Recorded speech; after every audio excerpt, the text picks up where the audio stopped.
Sir Gerald Kaufman. Madam Deputy Speaker, I was brought up as an Orthodox Jew and a Zionist.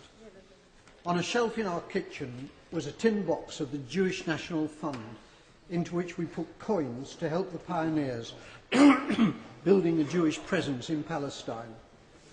I first went to Israel in 1961, and I've been there since more times than I can count. I had family in Israel, and I have friends in Israel. One of them fought in the wars of 1956, 1967 and 1973, and was wounded in two of them. The tie clip which I'm wearing is made from a campaign decoration awarded to him, which he presented to me.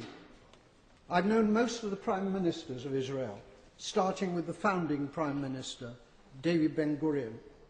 Golda Meir was my friend. So was Yigal Allon, the deputy prime minister, who as a general won the Negev for Israel in the 1948 War of Independence. My parents came to Britain as refugees from Poland. Most of their families were subsequently murdered by the Nazis in the Holocaust. My grandmother was ill in bed when the Nazis came to her hometown of Stachov. A German soldier shot her dead in her bed. Madam Deputy Speaker, my grandmother did not die to provide cover for Israeli soldiers murdering Palestinian grandmothers in Gaza.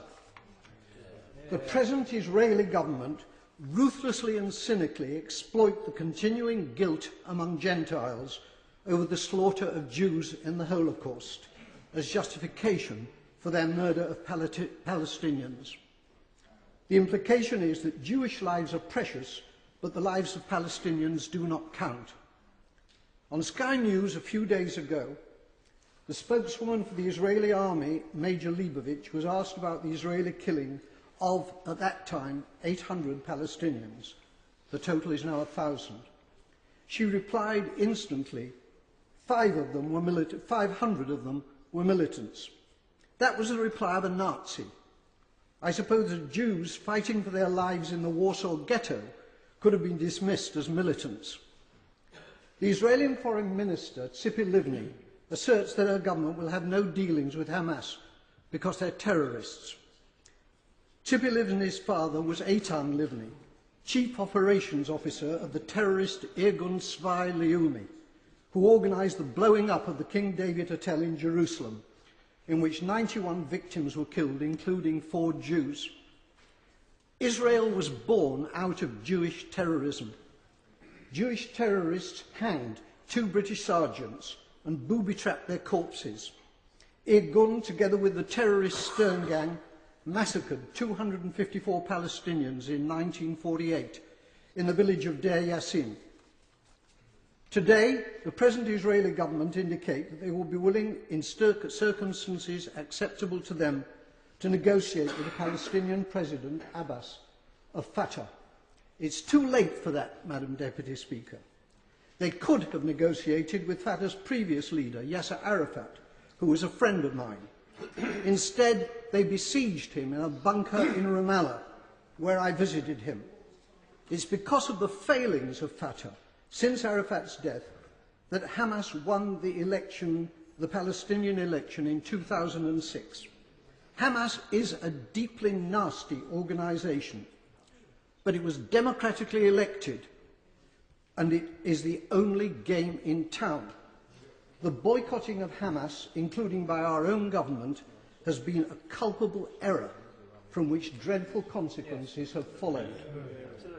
The great Israeli Foreign Minister Abba Eban, with whom I campaigned for peace on many platforms, said, "You make peace by talking to your enemies." However many Palestinians the Israelis murder in Gaza, they cannot solve this existential problem by military means. Whenever and however the fighting ends, there will still be 1.5 million Palestinians in Gaza and 2.5 million more Palestinians in the West Bank, who are treated like dirt by the Israelis, with hundreds of roadblocks and with the ghastly denizens of the illegal Jewish settlements harassing them as well. The time will come, not so long from now, when they will outnumber the Jewish population in Israel. It's time for our government to make clear to the Israeli government that its conduct and policies are unacceptable and to impose a total arms ban on Israel.